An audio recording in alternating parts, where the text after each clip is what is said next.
Tikulandira kwa domvera pano ndi pa Nyasa VoiceBox pamene tipereka mpata kwa amalawi osiyanasiyana kuti kupereka maganizo awo pa nkhani za ndale kaniziro ka dziko komanso kutsatira bwino kwa malamulo kuno kwathu ku Malawi. Ambiri mwa ife tikudziwa ndithu kuti sabata yatha pa Friday pamene paja ndithu panali pa 21 June 2024 wachiwiri wa mtsogoleri wa dziko lino Wolemekezeka bambo Michael Usi analumbiritsidwa kuti ayambe ntchito yawo ngati wachiwiri kwa mtsogoleri wa dziko lino kapena kuti Vice President.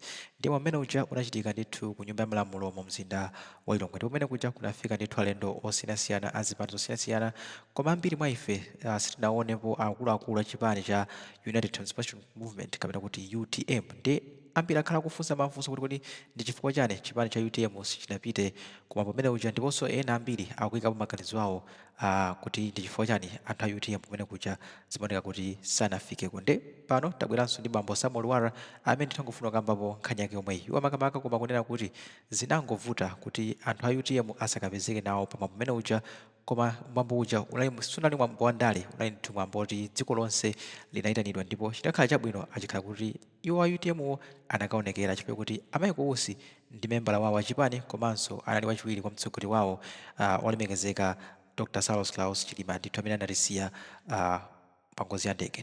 Nde timve bambo Lwara kuti kodi iwo akuti chani pakusowa kwa akuluakulu ena kumwambo umene ndithu Wolemekezeka Michael Usi amalumbiritsidwa ngati Vice President watsopano wa dziko lino la Malawi. Tikhale limodzi pano pa Nyasa VoiceBox.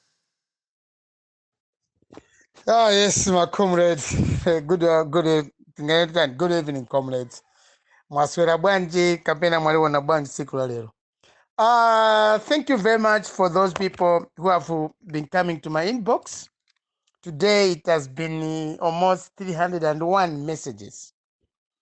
301 messages. Nango sanghamo ena silingakwanise kusta respond. But the only thing is I think my VN ikoza kupitako mwina it can answer some of the many questions amena antu mukundifunsa about what has just happened. First and foremost, I still congratulate Michael Usi for being appointed and replaced the late Saulos Chilima as the Vice President of the Republic of Malawi. Congratulations are just in place. About what most of the people are asking me, with God Fwaja and UTM sana pite go ku mambo alero, Wachita Square House. To me, what I can only answer, in short, it is by choice. Ndikufuna kwa iwo UTM kusapita ku mambo umene uja. There's nothing else. Ndikusafuna kapena kufuna iwo kusapita ku mambo umene uja. Because that was a national event. Because all politicians would wish to go the same path many wadusa. Aliyense wandale akawa a civilized politician amaenda nimene nyengo zikuyendera. Aliyense wandale wochangamuka amafuna zimene zachika kwa Usi naso zimchitikire. So I cannot answer on behalf of UTM why they shunned or refrained from not participating in the swearing in of their Vice President wa uchipani kwa Michael Usi yemwe wasankhidwa kupanga replace mtsogoleri yemwe anthu ambiri UTM anamkonda Saulos Chilima. So zimene is by choice. We're in democracy. In democracy so many things happens. Anthu ena mata kukonda ena sakukonda. Koma through my position imene kakuze na Malawi, I'm still in search of a good leader. And this time I'm going to extend the type of the campaign.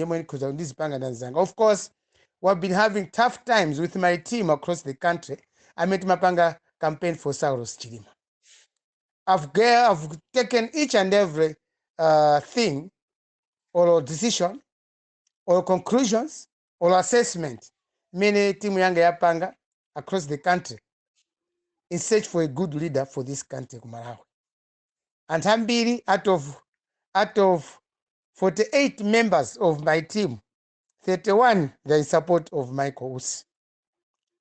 Koma tita atapileka zifukwa zoendelera. This is just an olive branch or an extended arm. We may think about extended UTM.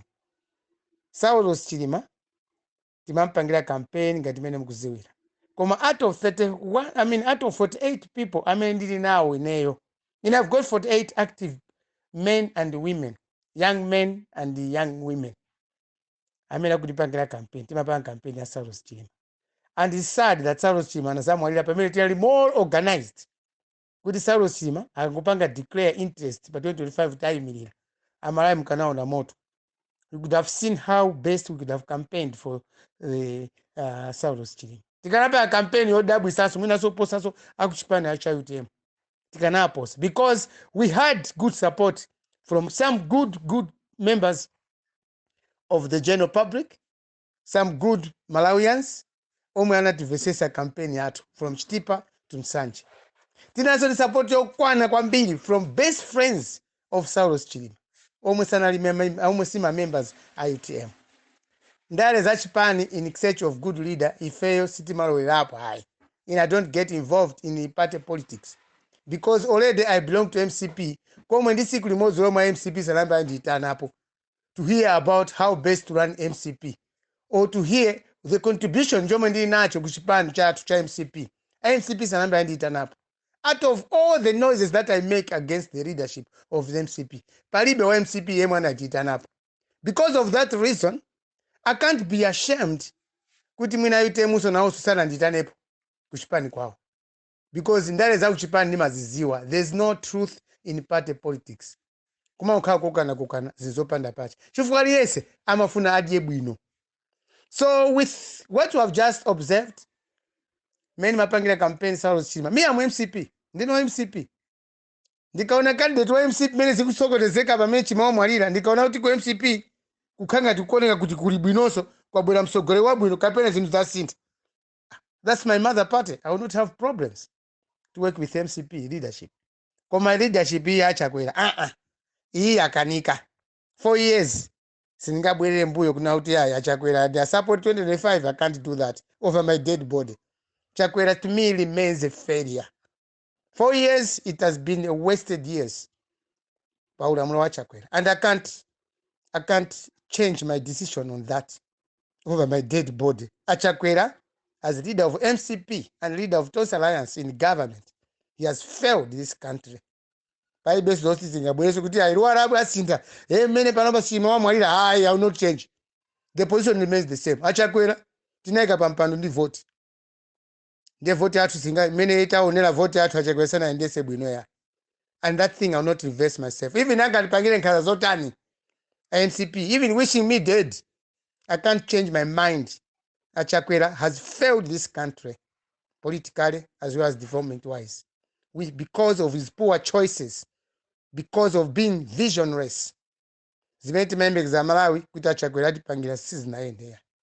So the coming in of Usi as Vice President of the Republic, to me, Usi, of course, Usi is my age mate. Of course, Nabod up 11 January. I don't know, couldn't I want to do Nabod, but we are born in the same year. This is our time. Kumalai Paraban Hayatakwa 1968. Nafe chitepo ndale. Because palibo opusa mukatimoni antameti Nabod 1968. No one is weak. Palibe amena wofoka. Kumalai kuno muye mena badwa. Ol pasiko la pasi. Mukatimoni anamata amena Nabod 1968. Munga ineyo. Palibo opusa tuya. It's a year that all the wise, clever people were born. About 1968. Kama film actors, Kaptani. Oh, it's about 1968. I'm a current Uchangamuka. I don't know how God blessed us. So with Usi, Ngati UTM sana pide ku Songano, Kamera sana pide ku Pamwambo, wa ujeni. Umenona liko lero ku parliament. I don't see that as a problem. See problem. Some UTM members, they've got their own personal issues. You more panga solve. Commercial, they've got their own personal things in the course of mourning for the Vice President Saulos Chilima. Adakari kulila maliro. Chukwa na jijika na tamaga timona matamaga up and down. I don't think some UTM members decision yosanga Vice President Menapanga Chagwera. They were not ready to hear that. Amaziwa mwina kwa sana liko konzeka. Chukwa don't think these people really sat down kukumana. Kuti anapanga chiganizo chota Usi asangidwe. koma amene akambira kale ndakhala kuyankhula ndi akanakhala ena a UTM ngati anali mulilongwe, still they could have gone that side kukaonekerako chifukwa mwambo unachitika uja. It's not a party politics. Siti kapena Usi mmene amulumbisa chonchi ndi walo wa MCP. Ayi, that's a lie. Usi walumbiritsidwa, meaning that walumbiritsidwa kuti ndi mtsogoleri wa wachiwiri kwa president wa ziko, the republic president. He's a vice president. Just mmene anali chilima. Koma ngoti Usi has got his own way of doing things and his own way of looking at things. Usi samayang'ana tu mmene akuyang'ana anthu ena ndali. If you can see Usi mmene wayendera, Usi tuneso, you cannot compare Usi and SKC. Ndeti mulakusa zinthu. Usi has got his own way of doing politics in Malawi. Anayambira kuzisunzo panopa ndi uyu ni vice president. Even my speech wayankhula Usi leloli ku ceremony kuja. Sana nyoze wa UTM, sana nyoze Malawi, sana nyoze wa MCP. Wangonena yeye zimene akuziwa za ziko lino. Usi si wachilendo ku Malawi tu ya. Usi was born here in Malawi, educated here in Malawi. Zinazo kama degree chana nango oji zamwina kumaiko akuni. But he knows how a Malawian thinks. Akuziwa mpawa ku Malawi Usi. He knows. Komanso chilima mwa Usi anaona muchina chache. Chomwe mwina UTM simukuchiona. Chwa chilima sana nene zambiri about his friendships. Anakamba mwanga taziwa kuti chilima ndi Kasambara they were friends. Taziwa because Kasambara died. Siti maziwa ife kuti chilima alindazi zaka mbili achina mafyuzi mtumbuka. Taziwa because of what? Maliro achitika ayewe Salos chilima. Even anthu ambiri ku Malawi simu maziwa kuti ineyo ndi Salos chilima tinakumanapo. Takati kumana kapena kwira timakati kumana kumayankhulana mwaziwa chimene wamwalirapo. So Salos chilima ana ndi njira yake imene amayenda apo. Different from Usi. Komanso anthu ambiri chilima timamukonda not because of politics. Ayi. Chilima payekha anali performer. Chimozimozi Usi. Usi sutamuziwa because also he was a performer. Amala wena tachangamuka kuziwa zimene uchika buziko la pansi kapena zimene uchika ku Malawi kuno. Chiwo cha Usi yemwe through zisuzo madrama akazisuzo ati. And anthu ambiri siti maziwa ta Usi ndi mkazi ayi. Timona Usi ngati munthu osakwatira. Koma Usi has got such a beautiful woman. Very disciplined woman imetamonera. Taziwa lero litu kuti Usi ndo kwatira. Timanganya timamtanga munthu wa drama. But Manganya has got, we do know that he has got something behind him. And he is happily married, he's got beautiful kids. Koma so anaja ufuna so apangire sogolo awo Malawi. So ngati ena mukufuza yayi ayitemo lakwisa kapena sana apanga bwino. There's nothing good, there's nothing bad there. Kayitemo anapita au sana pite, that is their choice. We're in democracy. Multi-party is about choices. And the brilliancy about multi-party is how good do you make such choices. That's it. So for Usi, if you timu yatu, timafuna tipange retire. Koma tikapanga retire, that means we're not helping Malawians that Malawians that have got trust in us, campaigning in search for a good leader. If you tufuna msogolo wabwino tu kumalawi, and we will not even go back because of malilo kachani hai. Kaena sana pite kwa Usi, kanapita, we don't care about that.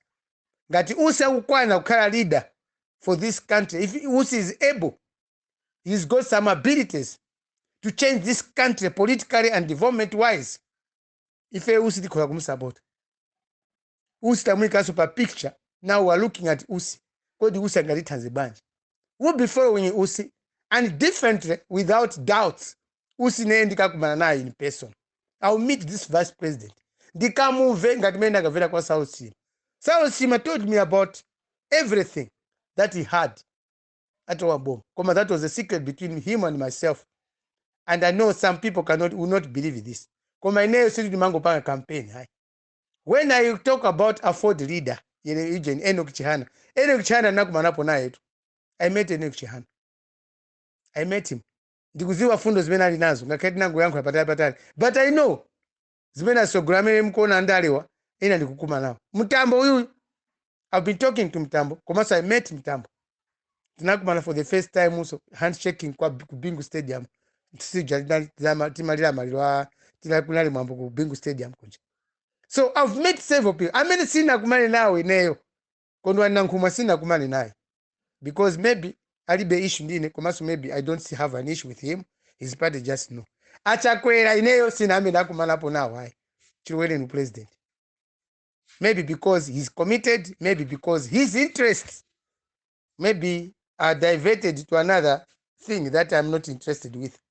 The bad and the poor leadership. Imendiko na mwachakwera. Kwa machakwera kakonda kumana nawo. Anduza maganzo wao. Kuti wao mwina zikuvuta party, akulepera bwanji, why is failing to make good decisions, why is making negative, so he's got some negativities with other individuals. Sananduze, I've never met Chakwera. Therefore, when I call Chakwera is a failure, I'm talking this from what I'm experiencing about him. Sindiziwa, koda Chakwera amalandira anthu o amene akuzuzula. Kapena Chakwera amalandira anthu omwe akufuna athandizeko apase good advice. So I don't know. When I say Chakwera is a failure, no one should blame me. I've never discussed with him anything about what Malawians want. Pamene chilima namuzi. Zena Malawi ufuna chilima, ufuna izi ndizi. And society mu public sector reform. I read the reforms myself. Chilima had good plans for this country. Koma chilima maplani awo sindikwaziwa. Mwina nimangomvera kwa secretary general Marale Zumu, ayamata awo kamathamanga Marale zimene mavaza Chakwera. Koma face to face Chakwera ndine sinambe ndakumanapo. Therefore, when I call him a failure, I really mean it. Sinambe ndakumana nawo ya. Kwanta kanda kumanawo andiro kuswera. Pamene Malawi zimzuko, pamene sogula ukuvuta. Zifuko zake ndizi. I can as well campaign for him. Because when you are campaigning for a leader must be proud that some other people are sacrificing for him. Koma Chakwera is never dared. I saw grey now. Akamuchwambo na kumarapo now kwa pamaliro. Ujaguna gwandege, we talked. Kumaso kubingu tinakupasana sumoni. Ena wande kuja kumbo kachali iyae. Akumbo ise. Wangatuona ngati. Nangautu kwa kumzimba rumoza. That one is another species. It's another species. Yomwe sindizi wanaoso mena mapangira ndale zao. Komati makala kunzimba boma. Maybe some few meters. Or maybe some 2 or 1 or 2 kilometers from where I stay. They are kumbo kachali. Koma sinambe takarapas discussing about anything concerning the future of this country, Malawi. Ngakai timango ona mimisonkhano ya president timango waona. Now so andista yao yopangira ndale zao. So what I'm trying to say here about you people, I'm many worried about Michael Usi. Michael Usi, musamtenge musamdelele ya. That man is a strategist. That man, he knows what Malawians want. And amene mudane kwa mbili Usi, mutuuze kodi mupanga chani uchipaniko. How best are you trying to promote your party? How best are you trying to sustain your party? Or your party manifestos, objectives, and goals? Mufuna chani UTM. Amene amai kariati, the Secretary General says, time is mapanga zija, amakala kudusa paruzuru. She missed the mwai, otaka kena kumeju sana upezi. I can understand that. Because amai kariati akagu jijirika kutamanga up and down. Ndaya maliro. Being a Secretary General, watch pan. Anali muntu hotopa. Maliro aja, muntu aliyense muntu suma bela tu lotia. Dikuziwa zizi za bwela. Komaso, kuyenda menda kariati, it also involves money. Suli kapena mango nyamuka muntu basi go over kuti kulimwambo wa boma kunyamuka koma ngati amapita towards the ceremony ngati mena nina utakumanawo akakumanawo Michael Usi kunyumba kwawo kuti akapangeke kusina ngati Secretary General Wachipani akariati is obvious must meet Usi just like any other NEC member mesa napita kumeja aina kwa kumana Usi ka because UTM ngati akufuna already in team othandiza Malawi. This is the time to show solidarity and commitment. Kwa Malawi could now also they are able to do something to this country as a party and as individuals with positions in UTM. Komangata UTM completed have ruled out. Kuti usisa kumfuna Malawians, it's up to you to make some judgments. Koma to me, wa UTM amene wandi bilapo phone akula neke amendi kwaziwa. Paiba wandi bilapo phone roli. Therefore, maybe it's their tradition because me, I'm not a UTM member. I was only supporting for the president, Yemane Vice President of the Republic. So I mean, I'm going for UTM. Tiva Michael Yata Kumandindani, the Michael Usi. The new Australian president, Vice President, Akariat maybe she's going to produce a statement why some members of UTM Atapita kumene kuja. Kapena tivera kwa comrade Honourable Lwara. Ati uzansu tufuka chimeni cheni usa zote akulira maliro. Iya maliro yesi akulira kumalawi. Ayesa kulira maliro panopo. We want to hear why these people really didn't go there. Tisatengere excuse ya maliro. Maliro achitika anali state funeral. Yes, mali muna kukuzidwa. Kawa opposition, kawa ruling party kukuzidwa. So what I can say is I'm giving you hopes, Malawian. I'm still in search of a good leader for you, Malawians. Ndipo ndi mpeza. I'm going to find a leader for you, Malawians. But this search should not only solely for me only. Even some of you, you can start doing that. Because when we don't search for leaders, and as a result, in return of what we are doing, kumabwera ndalaja kumaza tinyenga ifeo. Chimakhala chovuta. That's why we always vote, we make wrong choices. Kwa panopa ifeo anthu namene tizifuna munthu. Osati ndale abwere kwa ife kuzati kuti afune. Amalawi, this is the time. Ife tifune munthu. Ife tikufunayo. Timpeze panopa kuti uyu tikufuna ifeo. Timuuze iwe tikufuna kwambiri kuti ukhale wathu. Utilamulire ife Malawi. Chifukwa mphatso ya ulamuliro amaona ndi maso. Maona ndi maso. Monga mwa Usi muja. Achilimatu maso achilima nawo namu kanthu mwa Michael Usi. Amene UTM ena amene mina akunyoza ma social media. Chilimatu maso ake nawo napo china chake mwa Usi. Chomwe ena simu nachione. Your leader wa UTM anaona china chake mwa Usi. And there's no way today no UTM mungakakane zimene zakuti achilima sana one bwino. Ili munaona chani. Wabwino amene munamona amene mukunyoza UTM. Munaona chani niyo munaona ndani yemwe akanakhala pamene pacha. I've been talking now and then. So I'm answering a question and I'm giving hope kwanza to my members of UTM. Show muchipani maka real members ni fake members. Mwina amene akunyoza kwambiri Usi ni ma fake members. Koma real members of UTM sanga munyoze Usi hai.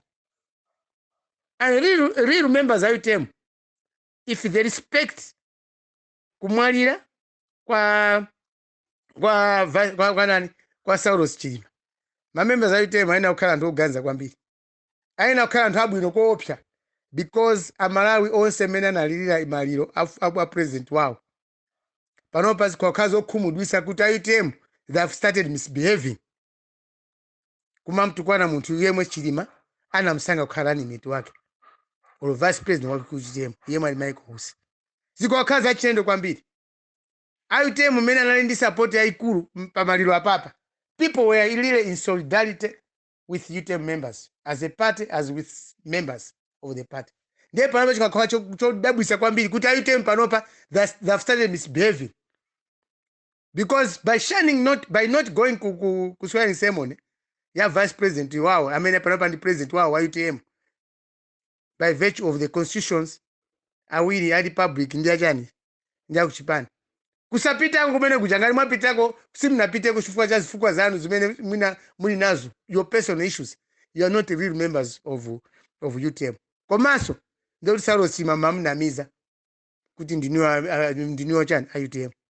So we'll get that from the Secretary General wa UTM. Shwa nenapoyera tamva manyuzi ma social media kuti apita straight kuimba kwa Usi kutaka Kambirani. Mwina after that atiuza Malawi why some members of UTM didn't go there. Come as a country, tieni tigwirizane manja. Usogololi amene tikufuna afe. That's why kumati matipate democracy. Aliyense munthu amapanga chiganizo pomuvotera munthu, pomukonda munthu wandale. Ndiye mwina the more UTM members are hating Michael Usi, the more they are becoming disadvantaged. I'm looking at in terms of resources. Kodi UTM ngati mwamkana Usi, do you have the capacity to choose another person who's going to help your party and win elections in 2025? Mulinawo ma resources, because everything these days involves money. Muli ndi upangiri wokwana kuti muzapanga campaign minus Usi kapena ndi candidate mwapezayo. Komanso candidate mwapezayo anthu amukonda ku Malawi. Chapa no patu zinzili bwino kwambiri. Tonse alliance agreement ija yamba kuoneka tu apapa. Achakwera asati tonse alliance agreement ija kukasankha munthu yemwe nali wachiwiri kwa Chilima.